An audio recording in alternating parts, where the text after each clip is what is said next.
episode 15. Can I say that I am fresh back from a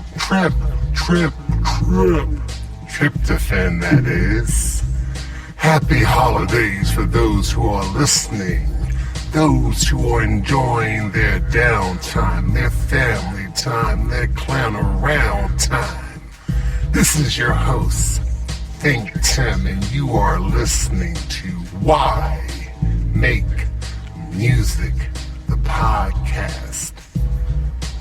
As you know, I, ThinkTimm, ThinkTimm,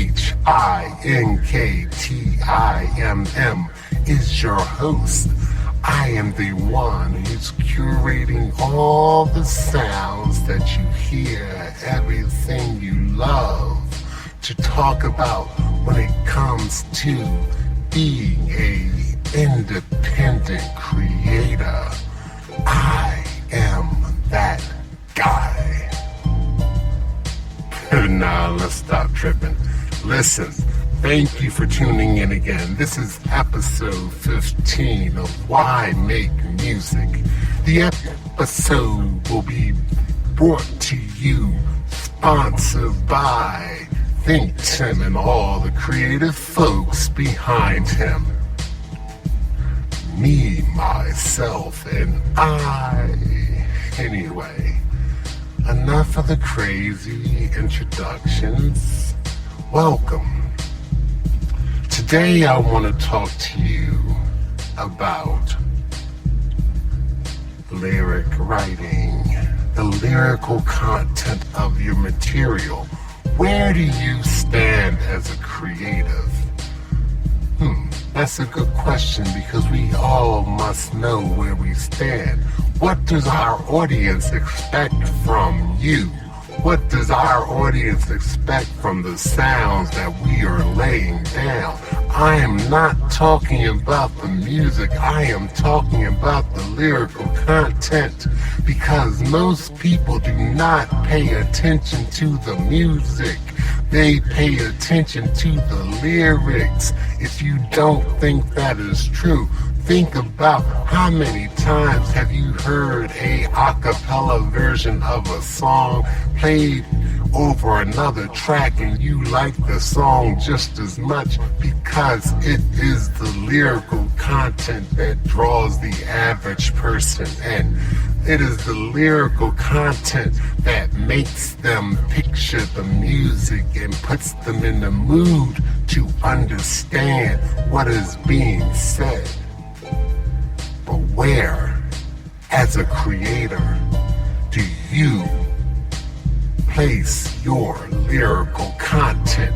I ask that because as I have gotten older, as I have gotten more aware of the things that come out of my mouth onto tape, onto digital, into the ether of the world around us, I know that some things I say may not be appropriate for all audiences.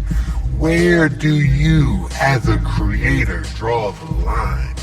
I ask because it's something that you must really give thought to and be quite considerate about, because when it comes to lyrical content, you have to understand not everyone, not everybody is aware that their words may offend. I say that because when you have a young audience, it's up to you to be the one to monitor what you say. When I am feeling like my lyrical content is a little too far-fetched, it might be for my own personal listening. It may not be for something that I want to put out there, because A, it might stop me from getting the airplay or the audience that I want. So therefore, must be responsible.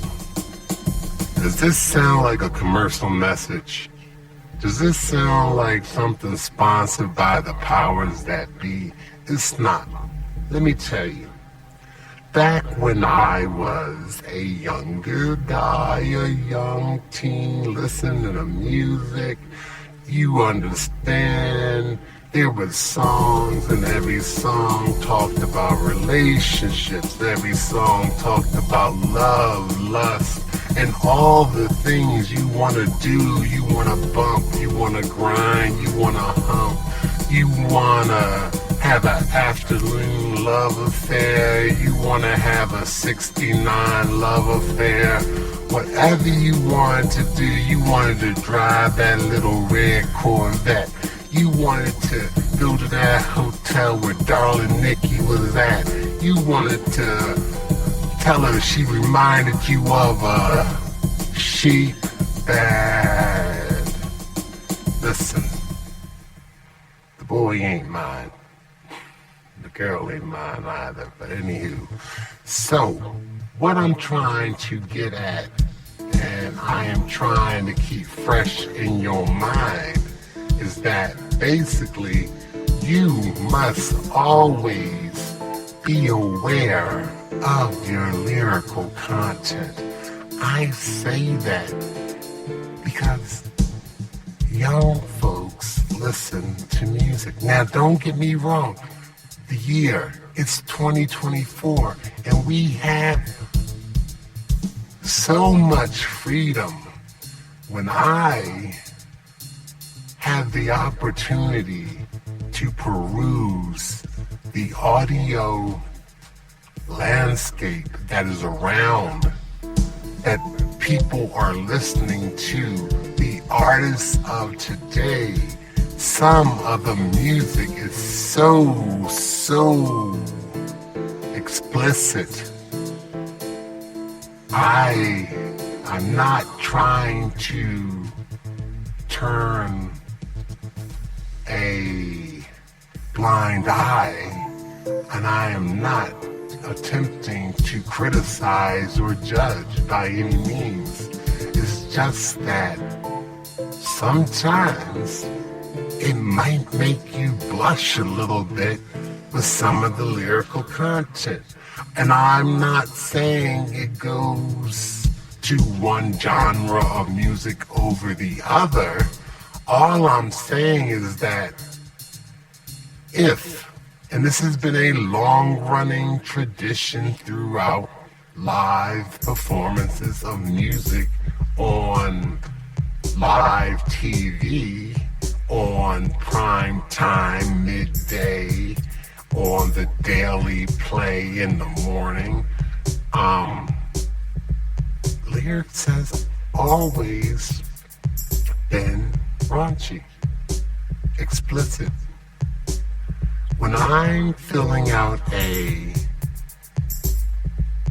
form to submit my music onto the distribution site or to publish my songs, it asks me, is this a clean version? Is this an explicit version? Has it ever been an explicit version? Or is this just instrumental? Great questions, because we all should be accountable for our lyrics. But let me tell you, where do we draw the line? Where is the line crossed when it's a explicit situation told in a way that foul language has to be used to get the point across? Is it a person calling another person out of their name, so therefore words are used that are not necessarily everyday use in the genre of music? Or are we at the point that we're just so realistic and we're so real that, oh, our music must represent the complete everyday vernacular used at all times, no matter if it offends the person who's listening, the person who's writing, everyone involved in the party, as long as it sells and moves the record, the needle. Is that the world that we are currently habitating in? I say it in such a way that is not negative, don't get me wrong. I am not chastising, I am not preaching. I am just asking as a creative person, when you are writing the song, is it your conscious choice to put something there that is highly offensive, highly toxic, highly venomous to the same sex, the opposite sex, a different race? Is it your point that you're trying to shock and awe? Or are you trying to get that little black and white sticker on the front of your album? I know we laugh and we joke when we speak of movies or films or actors or TV shows or personalities or even entertainers that tend to live a cleaner, more wholesome existence. And don't get me wrong, there is nothing wrong with expressing yourself, but when it comes to being so blatantly overt with some of the more factual, non-creative, in-your-face words being used, could you have put something else in that place? Now, don't get me wrong. Psychological studies show that people who tend to curse and use foul language tend to test higher on intellectual testing such as IQ exams and so forth. You can look it up. I read it on the internet, so it has to be true. It must be true. It must be true, for I read it on the internet. We all know that's a bag of whatever, but anyhow. So, do you,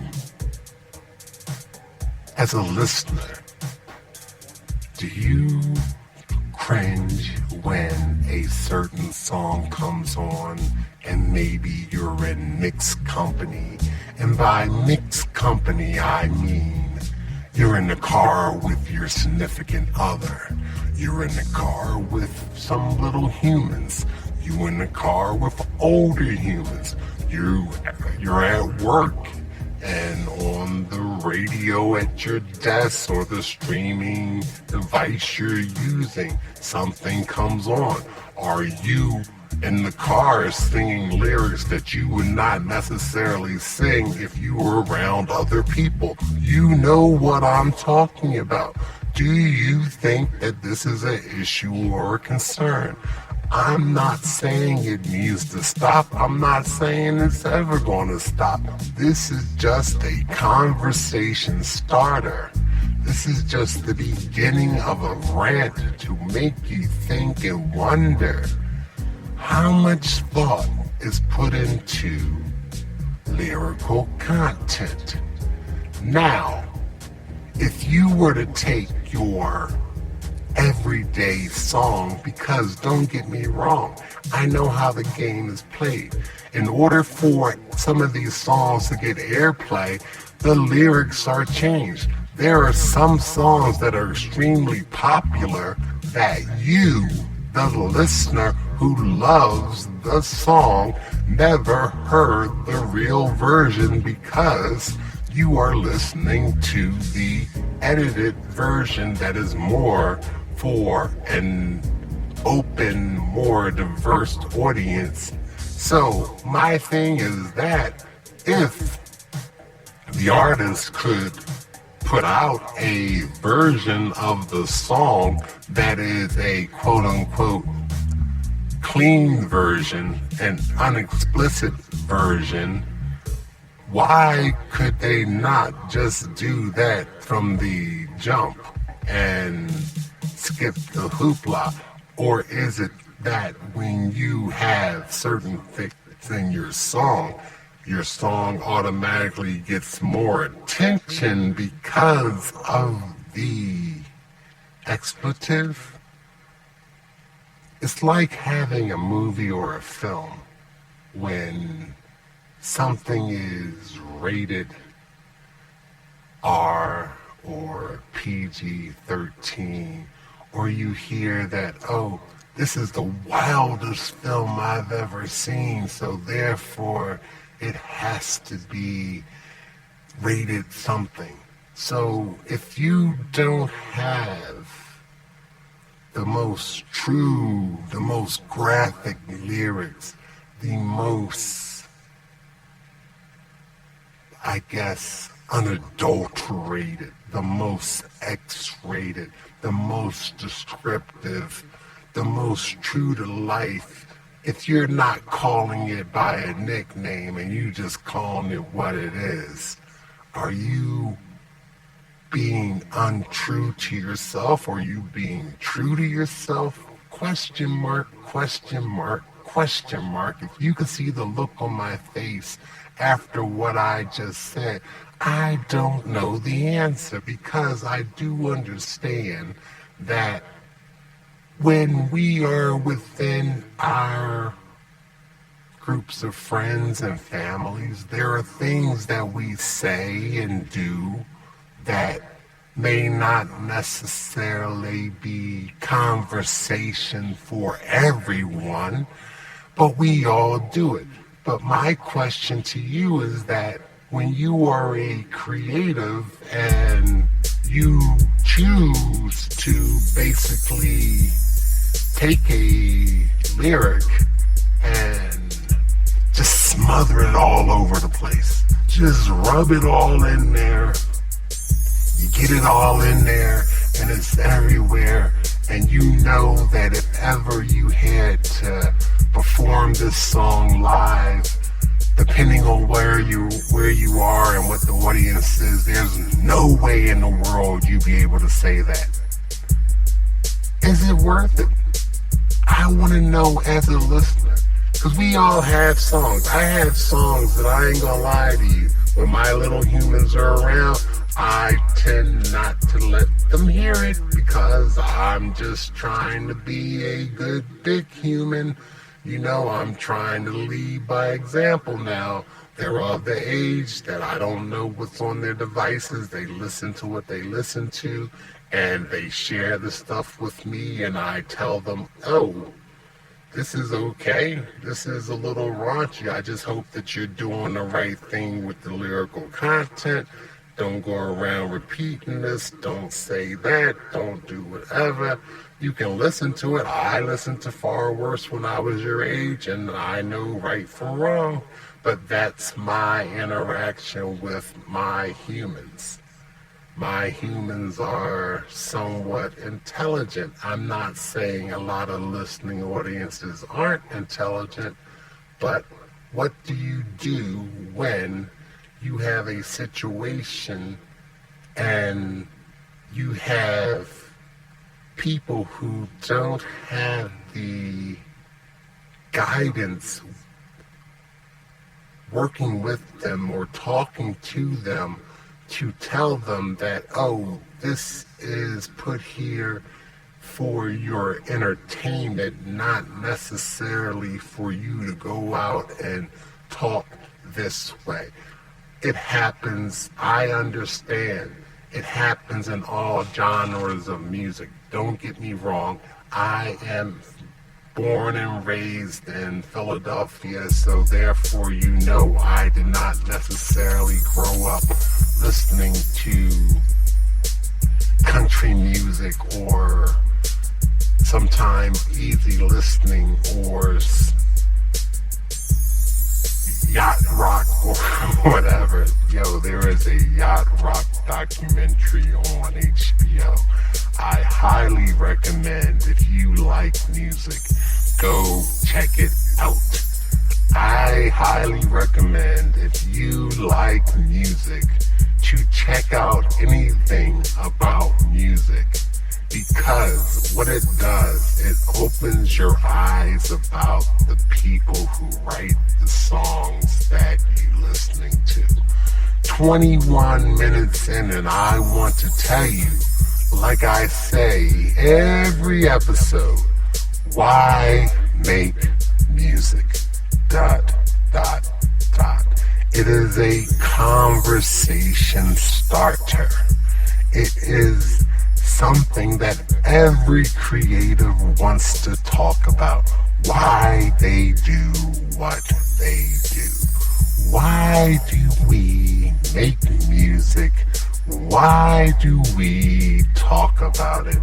Why do we question those around us who love it, like it, hate it? Crazy things are going on in the world of music now. I'm not going to become a news show or a show that has to somewhat update you on what's going on in the world around us. But let me tell you, it's the end of the year, and lists are coming out, and some people are dominating as we knew they should. Some people are surprising us and putting out material. Some people are taking other people to court because they feel as though they're not getting a fair shake from their distribution system. This Black Friday was a couple days ago, and there should have been music being moved, and people are buying and selling, and everything is going crazy in the world. This is the world we live in. This is represented in the lyrical content of what we listen to. But my question to you is that if you grew up in the 50s, 60s, 70s, 80s, remember when there was a such thing as an innuendo? Radio. You know, a subtle way of saying something that did not necessarily have you put your emotions directly on your sleeve, and you did not necessarily have to say directly what you meant. You kind of beat it around the bush a little bit. You left something to imagination. You know, example, it might have been corny when it was said, but there were songs, Sheena East and Sugar Walls, come on, compared to some of the songs that are being talked about or being played nowadays. That's nothing compared to what it was. And you gotta think, what was that R&B track by Next? When We're Dancing Close and Slow. Those songs were kind of like blatantly out there. There's a lot of songs. There was a song in the 70s, The Afternoon Delight, about coming home and getting some in the middle of the afternoon. It was a big hit, but it was kind of hidden in the lyrical content of how a person said it. Nowadays, what's subtle? Netflix and chill. That's subtle. I'm gonna get it. I like it. hot to go. You know, it's one of those things that it really makes you question how people write. That's all I want to know. When did the censorship fall off? At what point did you think it was great to just basically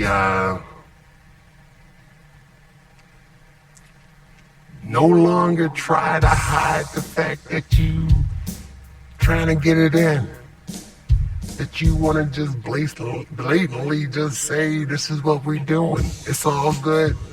When did you blatantly just want to just decide, I'm just going to call you out your name?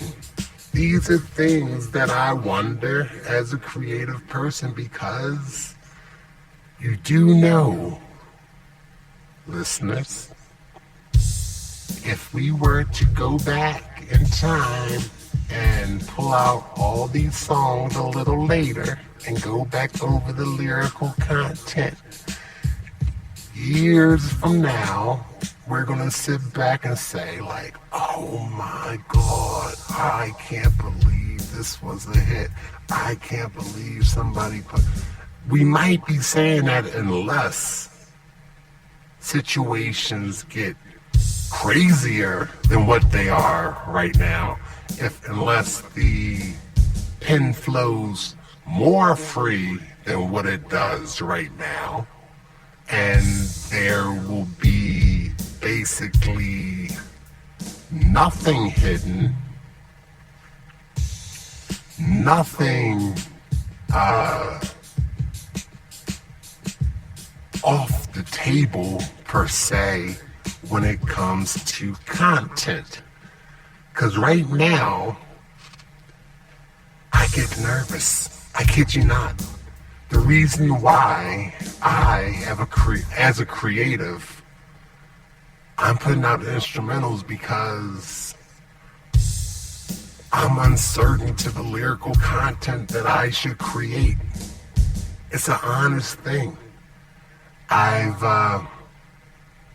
have hundreds of songs with hundreds of titles with tons of content, and I tend to use them for personal use only because I'm selfish. I don't want to share.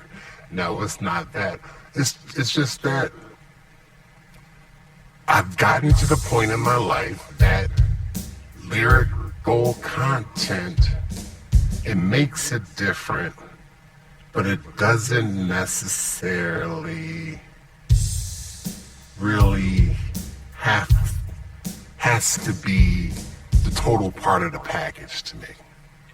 And I know I'm saying it from my point of view, and I'm not saying that this is right by any means, but I enjoy a good song. I enjoy a good story told.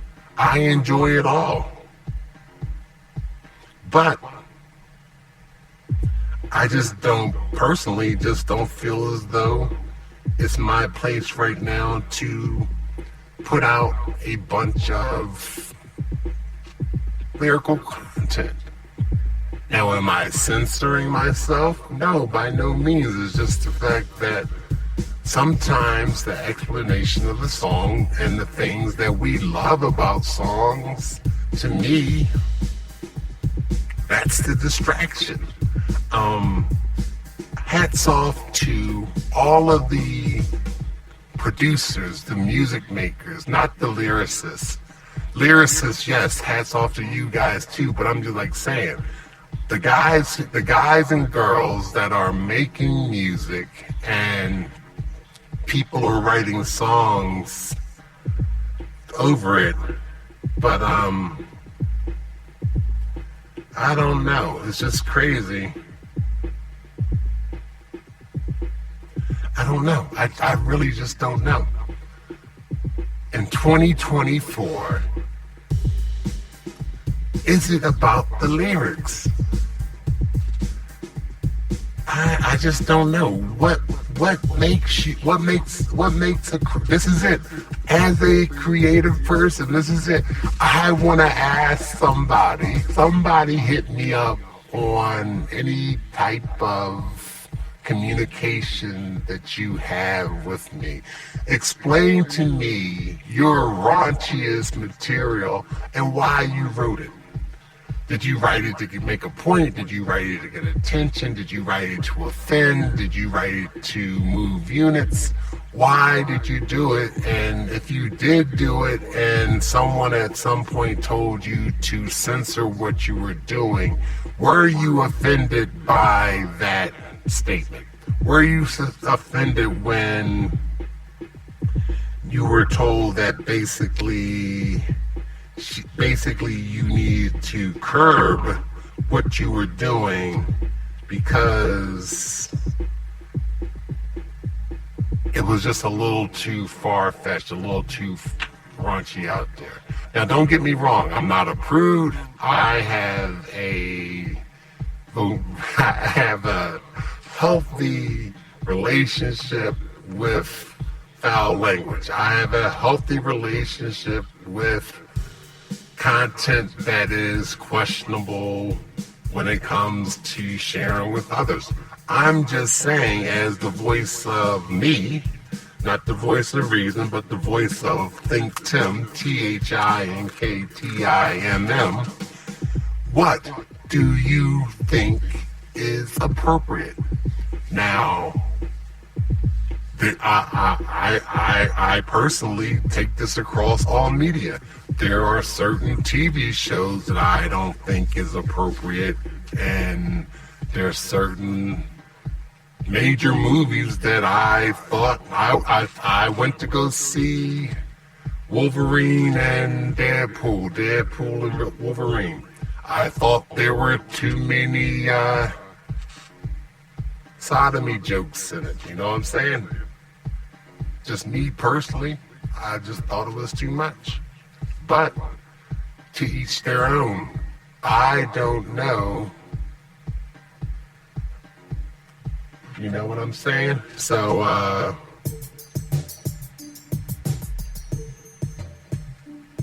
but I just don't really know what to say about it because it's crazy. It is so crazy. But, what are we supposed to do in the long run?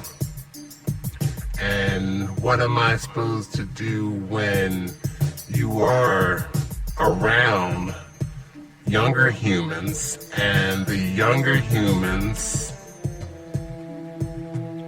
are basically the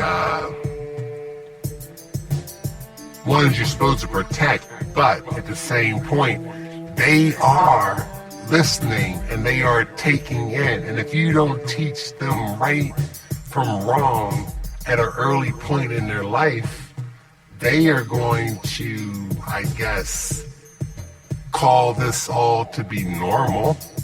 Because I'm not gonna lie, when I was young, it was like you kind of snuck to maybe hear something that wasn't necessarily on the level that you should have been on.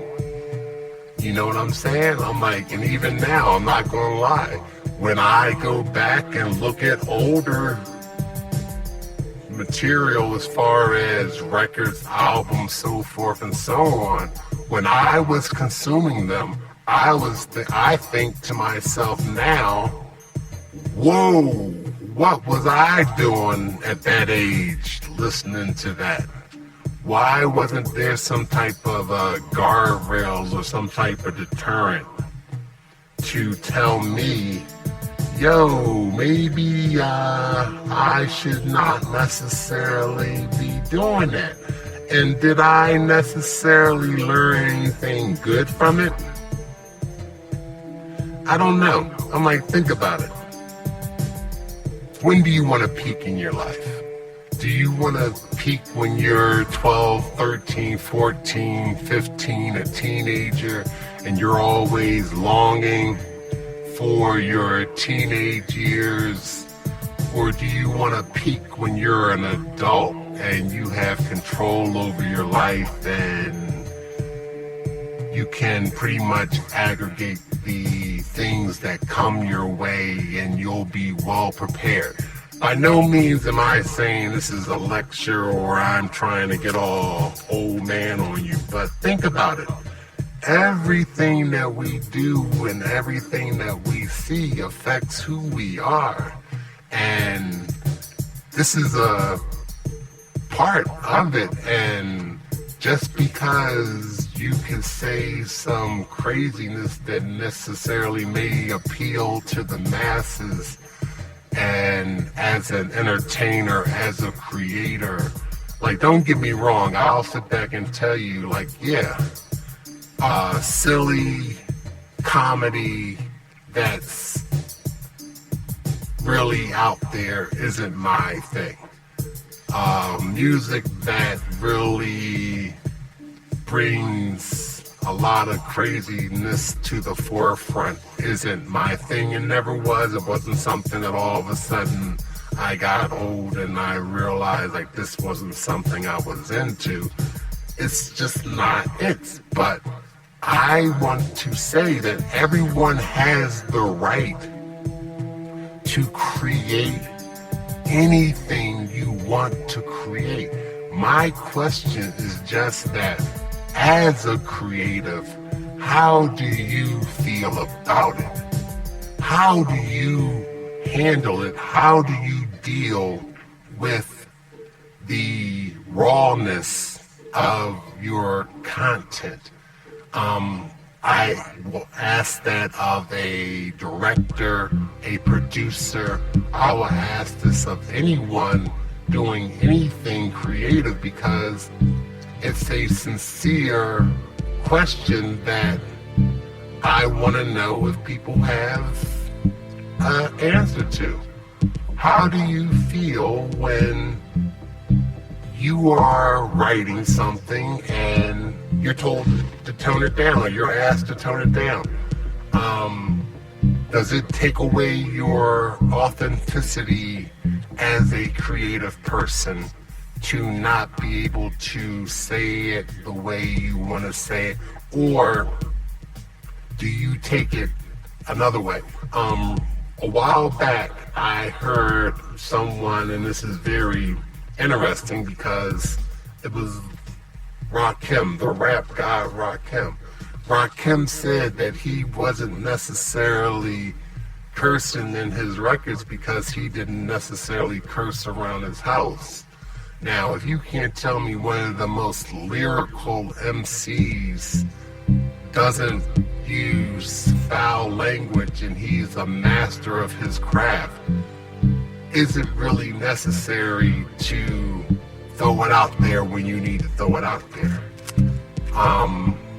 I'm not trying to isolate anybody, but sometimes that the negative lyrics could sometimes be the turnoff. Sometimes the negative lyrics could be that icebreaker, not the icebreaker to start the conversation, but break the ice, like the thin ice that anybody's on, no matter what your culture is. You have to understand, there is always a ongoing joke, basically, amongst different cultures when it comes to hip-hop music. It's like more or less like, oh, are you singing these songs when you're by yourself because, oh, they're using such a negative word in it? But at the same point, are you singing them when you're by yourself? And if you are, how do you feel with it? How do you feel? How does it sit with you? This is what I'm saying. Lyrical content of anything, whether it be music, whether it be movies, whether it be books. Listen, we're living in 2020 where people are trying to ban the information that we take in. I'm not trying to stop anyone from doing anything. I just say, hey, let's talk about it. Are you writing this because, oh, this is You say, yo, ThinkTimm, T-H-I-N-K, think about this. This is part of my experience. This is part of what I grew up with. When I was up on stage and I was dancing and I did such and such blah, blah, blah, and they were staring at it, I'm calling it by that name. When I was out in the street doing whatever, and this is what I'm calling it by, this is what I'm talking about. I'm not questioning. Listen, Stephen King does things I don't like. Every writer does things. Neil Gaiman writes about things that I'm not into. You ever read some of his mythology books? You understand that we watched Loki in the Marvel Universe. Loki turned himself into an animal and had intercourse with a human and had a child. So there are crazy things that have been written forever and ever and ever. So don't sit back and think that I am talking about anything. All I'm saying is that why make music is the title of the podcast. Why make art? Talk about what it is that you do.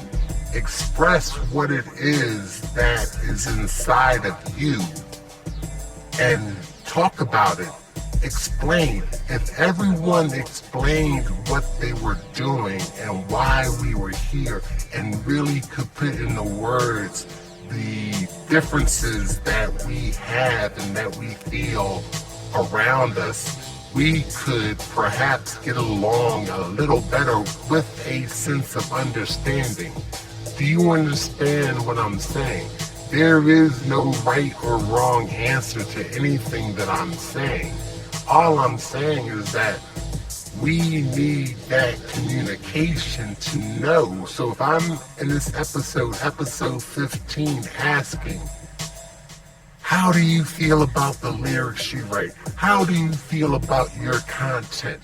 Is your content purposely offensive, not offensive? Are you going soft for your audience? Are you purposely not going hard? Do you get offended when someone asks you to tune it down, to turn it down a little bit? How do you feel when you're told or you're asked, or when all of a sudden, let's flip it. How do you feel when someone says, oh, that was so empowering that you said this, that you put that in a song and that made me feel a certain way? I want to know, I want to hear, because right now, all I'm saying is that I'm so into the music. Lyrically, I can't even fathom how my lyrics would affect the world. You understand? Let me say it again. I don't know how my lyrics would affect the world. I'm not saying that I'm that fly, but you understand what an audience can do to a person's mind? If everything I said was taken and dissected and thrown out there, when I'm doing music, listen, all you can sit back and say is, okay, that beat is on. Hell, you might flow and rap or sing or recite poetry or talk to your significant other, your love, your life, your God, your demon, your devil, your angels, or whomever over my music. You might purge your soul from all things known on this planet to my music. If I threw lyrics over top of my music, if I threw my lyrics over top of my music, my lyrics will be distracting you from my music. I can tell you, so if you ask me, ThinkTimm, ThinkTimm, yo, you said you don't put your lyrics on the music. I think my lyrics at this time in my progression will be a distraction from my music. I like to put a lot of musical changes in my music, so therefore I'm conscious of the lyrics that I put or don't put into it. That is why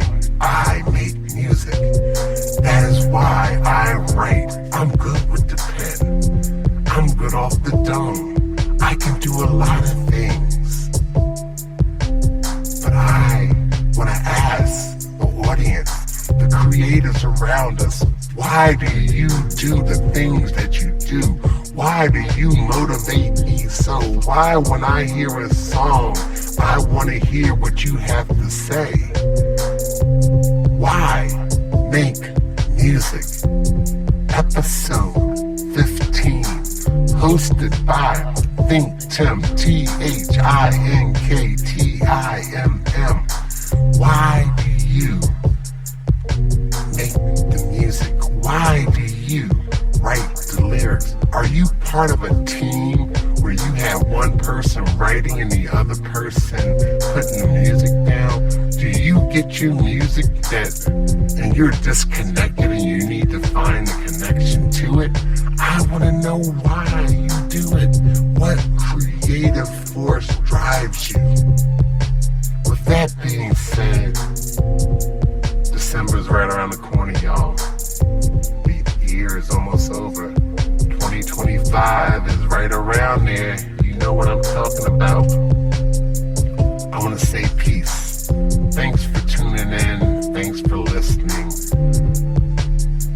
I appreciate everybody. Thank you so much.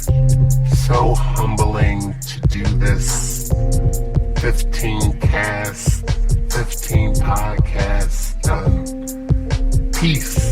I am out.